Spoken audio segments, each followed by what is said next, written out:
Hey everybody, welcome back to another episode of First Impressions here at MurrOtter. I'm Matt, and today we're checking out the game Iris and the Giant from Louis Rigaud, I believe you say, published by Goblinz Studio and Maple Whispering. Doesn't say the rest, but I'm sure there's more to it than that. Maple Whispering Limited, that's right. Who actually, they made Dark Devotion, among some other games like Sparklight, which we checked out here on the channel before in the past. But as far as like Louis, apologies, I'm not going to say his name, but this is the only game I believe he has developed so far. So I'm excited to check this one out. Amazing looking art style from what I've seen so far. I jumped in just to get a quick feel for the game so that I wouldn't be completely blind, since I think it's going to take a little bit of processing for me as far as like absorbing the information and things like that. But we are going to start from the beginning just so you can get a fresh look. This one has sort of like a Slay the Spire deck building RPG kind of vibe to it, along with some roguelite elements. So it should be pretty cool. Let's go ahead and start a new game here. The current game will be deleted. That's fine. It is a roguelite, like I said. We have one memory, which I'd rather find. I don't know what that does. I don't know if that like puts us in there somewhere. Okay, I see. You can choose one memory. Memories are permanent advantages which help me each game. So I found this in my previous playthrough. I wonder, can I watch it again? No. So maybe you all won't get to see it. But we'll talk a little bit about what that was in a minute. The sort of aesthetic to the game is amazing, the art style, but so is the story, set in this sort of like, you know, very obvious sort of medieval warrior sort of realm. But then you get these memories that seem to suggest that this girl Iris might be doing this within her memories or dreams or something like that. And we'll talk about that later. So our options: on each floor, a demon will wear a golden hourglass on its head. Defeating it will give you a bonus turn, or you can find steal cards in chests. Stealing from my opponents is the only way to get the most powerful cards. Sure, let's do that. I thought I applied a memory. Oh, choose this memory. Yes. Oh, okay. I had to lock it in there. That was a weird UI there. I love the menus. I love this like almost watercolor hand-drawn art style. But let's go ahead and jump into a new game. I don't know if we'll get tutorialized, and if not, I'll just kind of explain it. But this is Iris and the Giant. I hope you can hear the music. I didn't want it too loud so where it was like sort of overbearing with my voice. I want to make sure you could hear me, but at the same time, it does have a very cool sort of soft, plucky violin sound to it, along with some pianos. A river that separates the real from the imaginary. It's funny. I no longer feel fear. But I know I am here to face my demons. All right, so that's our game. So, this is Iris. Before letting you go, here are some tips. So they are going to still give me a tutorial. Each turn you draw 4 cards and you have to play 1. I wonder if you get past the first like set of levels they stop doing this, because it would be annoying if every time you played a roguelite you got a tutorial, or maybe you can turn it off. Each turn you draw 4 cards. So those are your options for your moves there along the bottom. And then these are the enemies you'll do battle with. Play the axe card to hit all the demons in front of you. So that's the front row of demons. They don't literally mean all of them in front of you, but all of them in the front row in front of you. So we'll do that. We'll pick the front row, and that will discard those enemies. And then notice behind you, including the terrain, it all moves forward as you clear out, whether it's an individual row, these would move forward, or the whole row, it all moves forward. Which I can also chain together swords. Notice the icons in the top left corners here. That means that you can play all of those that you want in your turn stacked together. So we'll do that to take out each of the enemies in the front row for us right here, right now. And then we'll advance to the stairs to go up to the next floor of this particular dungeon. You'll find power after defeating a powerful demon. So now we have some non-enemy items on the battlefield. Now I mentioned if I were to kill just this guy, this little like sort of horseshoe crab will move up to the front, as will the 2 enemies behind it. You can see the silhouette of this one here in the back row. However, these are the only 2 enemies, and these rows, the steps and the rocks, will move forward. So we'll clear out these crystals, which buy us a currency. And you can open chests to find new cards, and it doesn't end your turn, so no reason not to do that. We can chain together a bunch of swords, as well as this front row clearing item.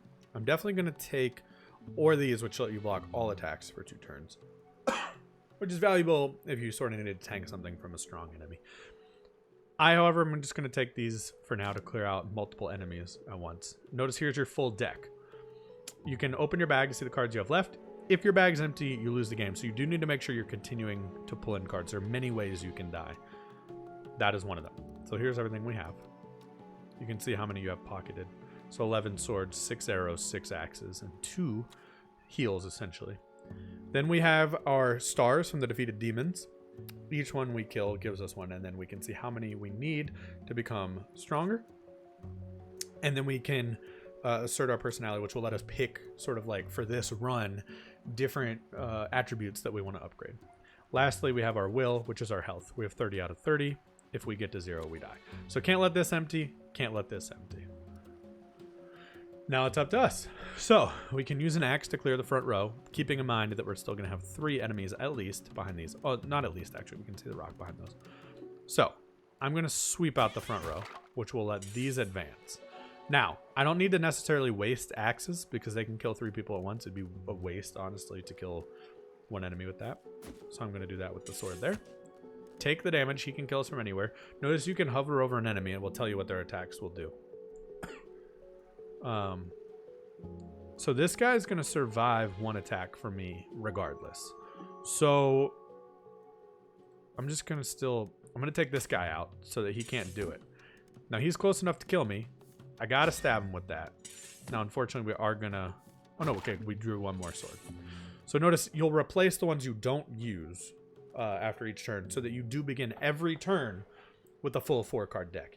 Now, I'm not sure if you die if you have 0 cards in your pack, use 1 and you're down to 3 if you need to be able to replace the last card, or if it's just once you've used all of your existing cards. I haven't made it that far, and I assume we'll find out together. But if you know, let me know down in the comments, because this is a game I'm sure I'll continue to play. I will also say I really hope they put this on Switch. Similarly to what they did with Slay the Spire, that ended up being a really fun game to have on the Switch. Now, one thing to notice, I'm taking this chest, but it is going to allow the enemy to advance toward me. I wish I had waited to take this until you could see what I'm talking about. Excuse me. So that could affect your choice of timing. However, I would just rather have the cards in my deck. I'm going to take the blocks just because I think that's interesting to have. I haven't done that yet. These also let you deal an instant fatal blow to any opponent. I don't have any yet, and I don't know how that affects armor. I'm not quite ready for that yet. I'm going to take more swords for now. Just because I want to have a lot of cards. I don't want this to be the reason I die. Now, this is a good time to use an axe. 3 enemies for the price of 1. Now, notice we've ascended, so now I can upgrade a trait. I can either open a chest right now, or I can earn a will point for each demon defeated with a sword, dagger, axe, or arrow. That seems pretty good. I didn't even read the others. This guy's going to be tough. He's like the type of enemy I might want to use a block for later. This is a heal, essentially. I'm not sure what's allowing me to have 5 cards in my deck right now. I still think this is our best price for the battle axe. Now, I'm gonna... How much do you hit for? 4. I'd rather just take the 1. Killing one of these is going to be important. So I'll do that. I'm going to have to take 4, unfortunately. Oh, I didn't know he could jump to the front of the line, though, and hit me for 7. Yikes. Hammering away at his armor. They all just keep jumping each other, though. I got to get rid of the big guy. Oh, shit. We might die. I'm going to use a block. We're going to shoot that guy because he can do a lot of damage. I think this is still my threat, so I got to kill that. Also killed a rock. Having a tougher time with this than I did in my little test go. So I'm going to take this time to heal up a little bit. Also going to grab the stars from that strong fallen enemy, which lets me find one of my magical powers. Monsters who survive my axes are stunned for 2 turns. That's interesting. Every 7 crystals I pick up, I gain 1 axe card, which appears directly in my hand. Or, when I use my whip, I steal a card. The ability does not work on enemies of the first row. Interesting. The stunned enemies is interesting for big enemies. However, I think getting axe cards for free essentially would be good. And we'll advance up. We are at full health. I'm not sure if that's because I did magic or from my heal, but whatever. I'm glad we got the block. That saved us like 11 damage, I think, or at least 8. The labyrinthine maze of my imagination, with my will as my only guide. All right. So I mentioned before that while it has sort of a fantasy vibe here in the game, there's a little bit of kind of like a real world groundedness to the story that you got, at least through the first memory I saw.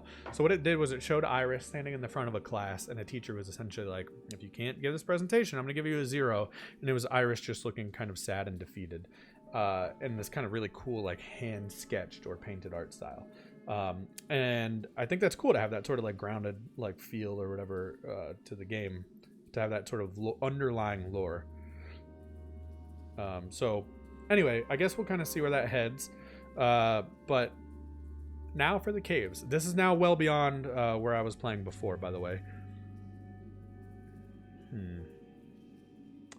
So there's only 2 roads here. So an axe isn't quite as valuable as when you were killing 3 at a time.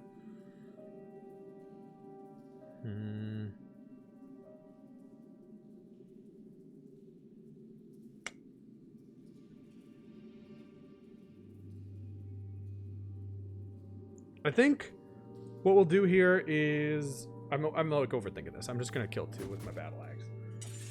Now we're gonna take the treasure because there's no reason not to. Remember, you get to open that for free. Attack an opponent in front of me. If they're defeated, I steal 1 card. Steals seem cool. And I'm going to take daggers. I want to start mixing up my deck a little bit. And then I noticed the cards, so that's the case. When you get things out of the treasure chest, you seem to get to keep them immediately, which is interesting. I would like to try these steals. I don't know if it corresponds to the weapon they're holding, but let's find out together. Seems to be the case. Holy shit. Let's take more. I want more swords.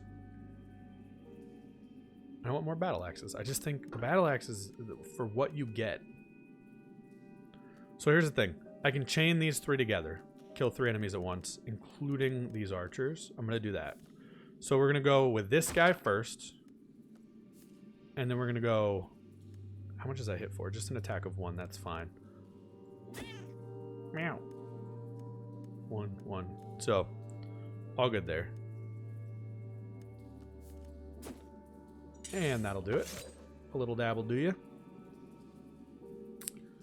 Another battle axe for the front row. A sword for that there feller. Now that guy's trapped. I wish I had a bow right now. Oh, it didn't matter. That was not a turn taking the crystals. That's helpful. And I don't think there's anything I can do. I'm just double checking there's no like secret hidden items there. There is not. So we proceed. I could die at any minute here, to be honest. I don't know how like my deck size... Cue smirk and eyebrow waggle there. I don't know how my deck size versus like my current health versus my upgrades sort of compares to what would be the quote-unquote norm for right now. This guy's huge as hell. So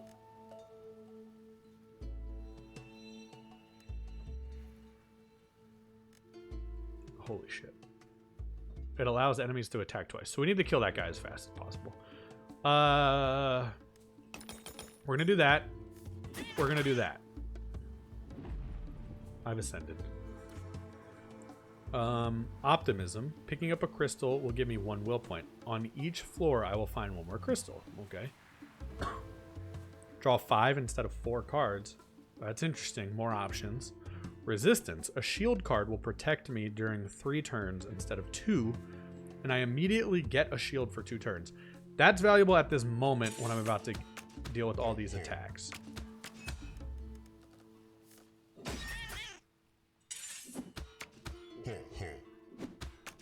That was sort of a play of pure need.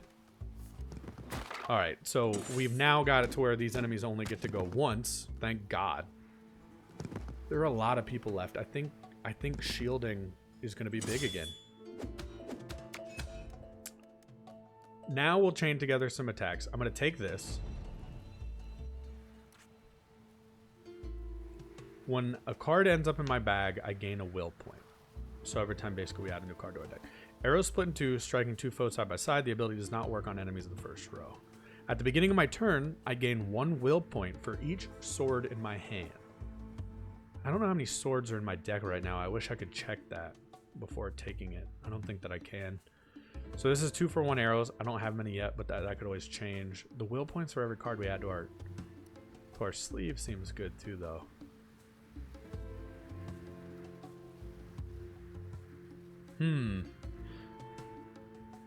This is like for any new cards. This is sort of like, do we want to lean into bows? I think I'm going to take that just to mix it up a little bit. We're going to take out the whole front row. No, we're not. We're going to take out... We're going to at least weaken these folks. Hope an axe comes. It did not. But...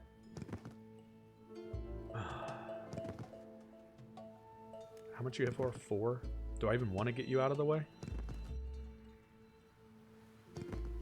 Kind of not. I want to keep them separate for sure, though. Fuck it.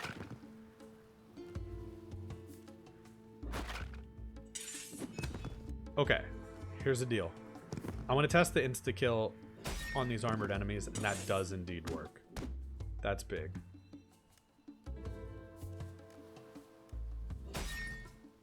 I wanted to use it on the one that was armored there.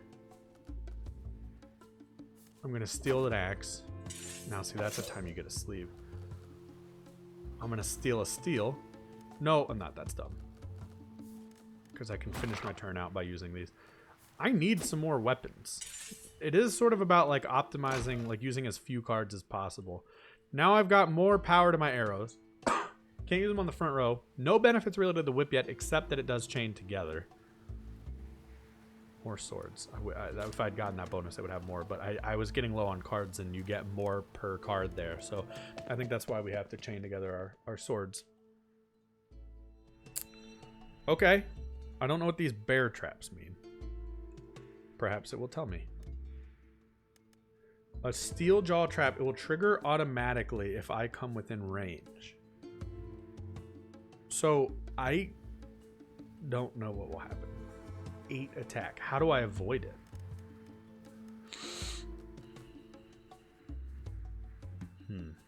This guy has a shield. Excuse me? A skeleton hidden behind a shield which protects it from everything but magical cards. Which I don't have. Does that go away at some point? It's a lot to consider here. Can you kill this thing? Can I kill the trap?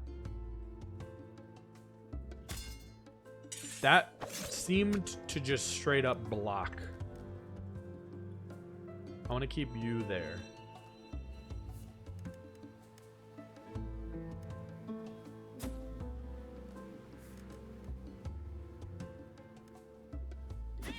I want to kill the things that certainly will hit me.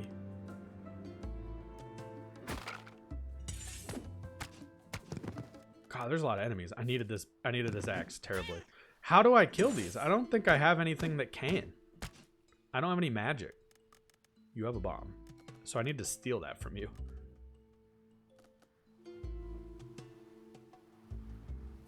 I need to heal.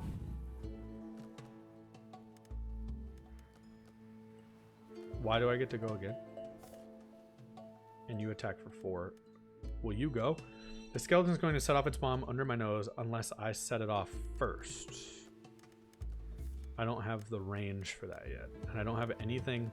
Can I steal? Nope. Honestly, just trying to figure out a way. Okay, so I want him to be in formation. That's the key to beating those guys, huh? Shit. I'm in trouble here on this one, I think. I'm gonna kill you. And you. And I've ascended. Give me some magic bombs or something. Determination. Earn 2 will points for each demon defeated with a sword, dagger, axe, or arrow. Once I played 12 cards, the card I play returns to my bag. Or my maximum will increase and you automatically get your will back. Or a chest, which I get to open right away, which will give me more stuff. I'm doing that. Pull an opponent or object toward me. I have not taken a whip yet. I'd like to mix them in, and I would like more shields, but I also kind of need swords, but they're not super helpful. So I'm going to do that. There's just nothing I can do now. I'm just not sure how to kill these guys. I think I gotta get the bomb person. End your turn, yeah. There's nothing I can do.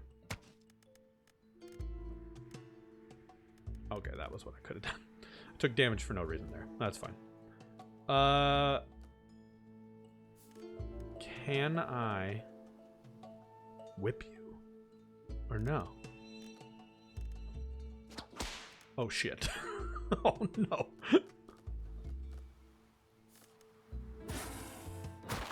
Oh, that hurt me too, though. But I got the bomb by those two enemies, which was the goal there. I just was kind of dumb about it.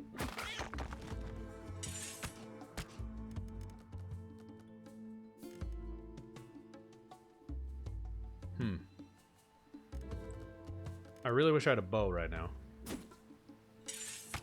Yeah, I understand. There is a bow in rotation. I'm gonna do that to him, blow you up, take the chest,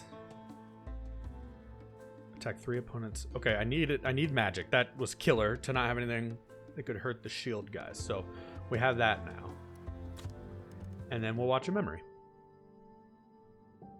Don't talk to her. She's an idiot. She can't even defend herself, see? Stupid, stupid, stupid, stupid.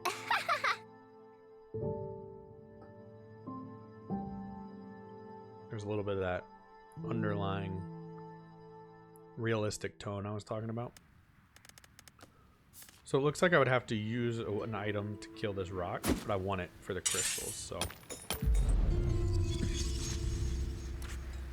That lets us take a pack of cards, steal 1 card from each opponent. For each stolen card, I get rid of a sorrow card. I don't know what that is yet, but or we can do magic, 6 swords appear in my hand. Or I get a shit ton of axes. That one seems cool and weird, so I want that. And we go up another floor. I think, assuming I don't die here, I'll make this maybe my last floor. Just because I feel like we've gotten the vibe. It's been a lot of fun. Okay, I'm not ready to steal anything yet. I don't know what sorrow is. They look sad, though.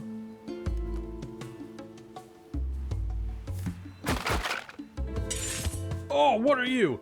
The Cyclops is untouchable when hidden. On every other turn, it will throw its boulder at me. Well, shit, man. Did I hurt you? Okay. That might have been a waste of fire, but I needed to do that.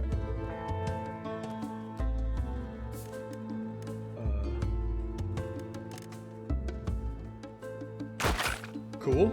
I have to take a lot of damage, unfortunately. I got a sorrow, but I will do that. I just stole something from everyone. But I'm very hurt, so I have to protect myself.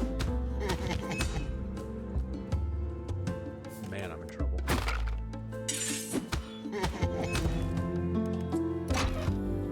Well, I definitely need those now. And more battle axes, please. Thank God. Shit, I didn't know that fully healed me. Go ahead and do this. Do as much damage as we can. Oh God. What is this? The crystal and the whip? Fuck. Pulled that up toward me. And I guess I'll block myself. That was a valuable bit of real estate there. Fire isn't helpful. You're hiding in the back. I guess you're my best card at this point. Shit. Now fire actually would be pretty good in this line. Alright, got a lot of souls there. stars, excuse me. A shield card will protect me during 4 turns, and you immediately get a shield for 2. Once you've played 12 cards, card I play return my back. It just doesn't seem valuable enough. Will points go up, or a chest. I think the shield card thing.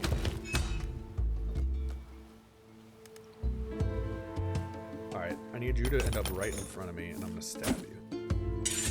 Oh god. That actually worked out really well. I love Slay the Spire, but I definitely like the grid system that's presented to you here. I think it adds like an added layer of strategy where you need to decide which enemies to defeat in what order. I know there's a little bit in Slay the Spire, but I mean, I like that it lays out in a sort of like 3x3 grid, or sometimes even larger. I think that's a pretty cool way to do that. I'm gonna stop the run right there because I didn't die yet, because I'm the best player of all time. So again, remember, this one is called Iris and the Giant. Awesome. Really cool, artsy, stylistic looking game for those who love deck builders and roguelites and things like that. If you like Slay the Spire, you're gonna like this one. So check this one out. If you enjoyed this one, please hit the like button. If you want more, hit subscribe. Hope to see you in the future. Thanks for watching.